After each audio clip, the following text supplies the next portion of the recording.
Prosseguindo na introdução à hermenêutica, o número 1.2 do material didático diz: a Bíblia é fácil, os teólogos é que complicam. Estamos vendo aqui as desculpas de alguns para não utilizar a hermenêutica, né?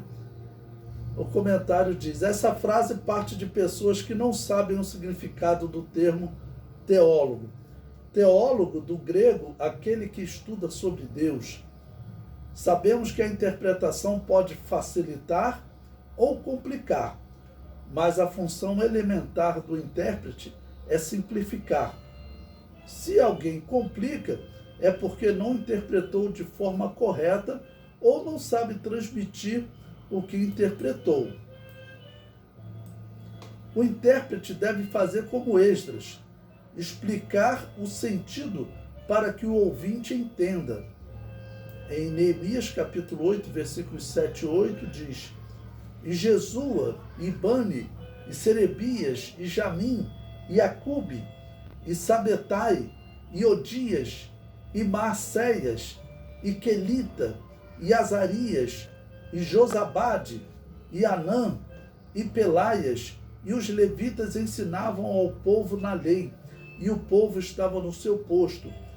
E leram o livro na lei de Deus, e declarando e explicando o sentido, faziam que lendo se entendesse. Número 1.3, interpretação boa é a que o Espírito Santo dá no púlpito. Interessante que estava revendo algumas atas das Assembleias de Deus da década de 30, da década de 40, e quando missionários americanos como Nils Lawrence Olson, diretor do seminário que eu estudei, propunha a criação de instituto bíblico, pastores conhecidos, né, que depois se tornaram famosos, falavam exatamente isso: interpretação boa é que o Espírito Santo dá no púlpito. É interessante que eu tenho que definir da seguinte maneira: as coisas não são excludentes. Podemos dizer que a perfeita interpretação vem do Espírito Santo, mas isso não quer dizer que você não vá fazer uso das regras de interpretação, de estudo dos originais. Tudo isso auxilia. Nós podemos até comparar a temas que os pregadores usavam nos púlpitos das Assembleias de Deus, né? Quando Jesus deu ordem para que removessem a pedra onde estava sepultado Lázaro, os pregadores usavam, tá vendo? A parte que nós temos que fazer, Deus não faz.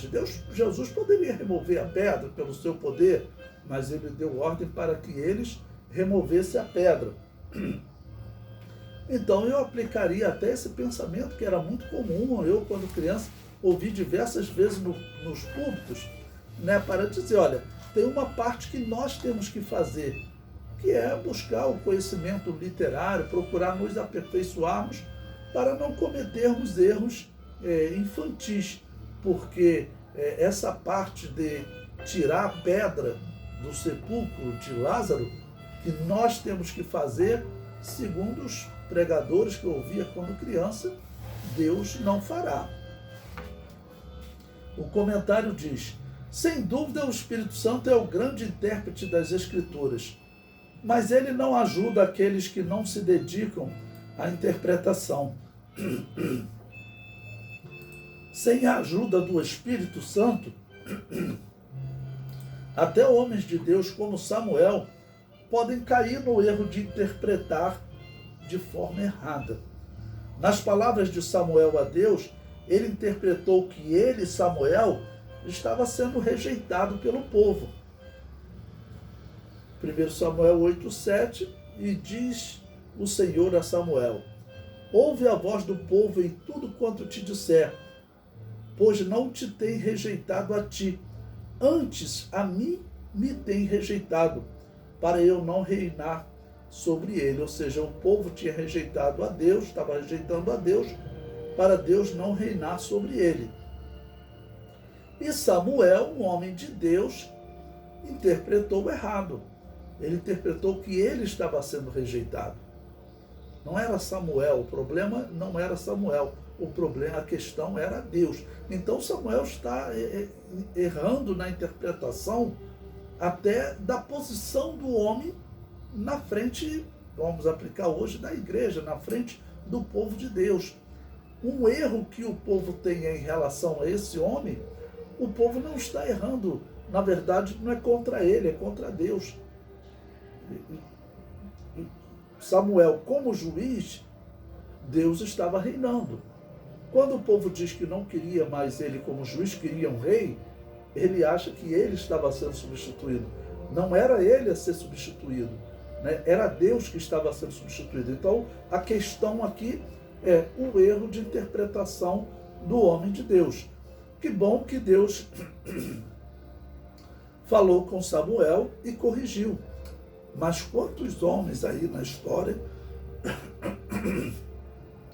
acabaram por interpretar de forma errada outros temas e que pode levar ele até a perder a salvação.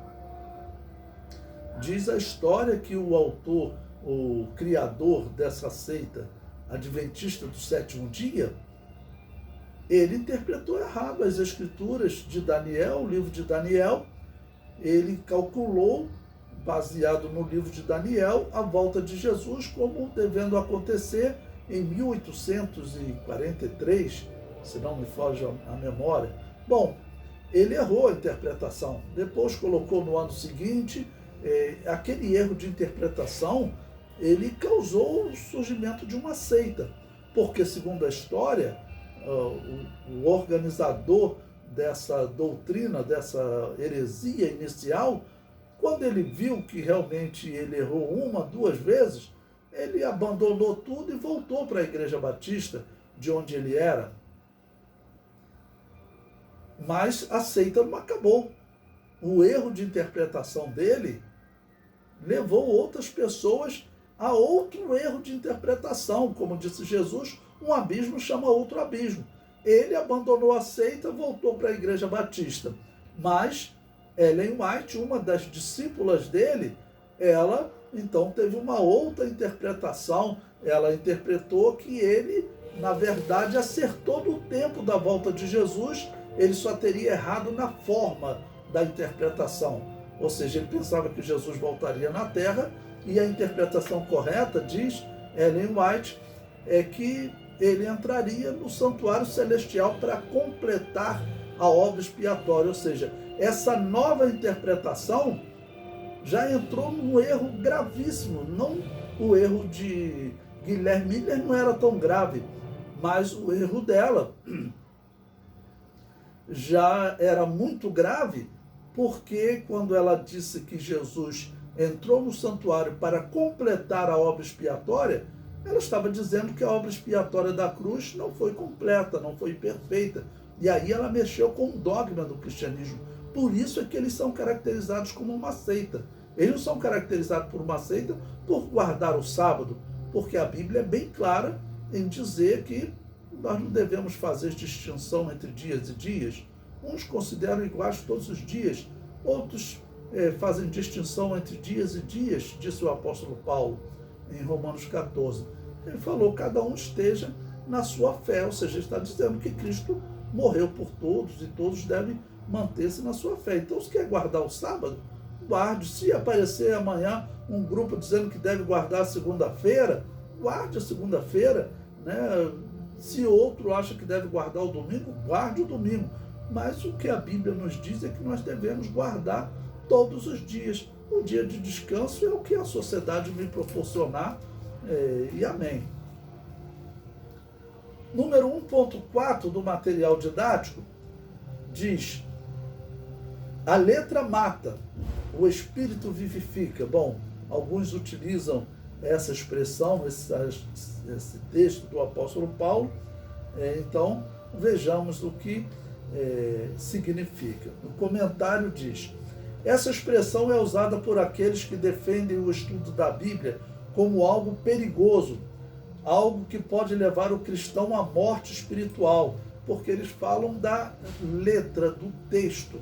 Se você ficar estudando muito texto, muita letra, muita leitura, e você vai morrer espiritualmente. Então ele diz que a letra mata e o espírito vivifica.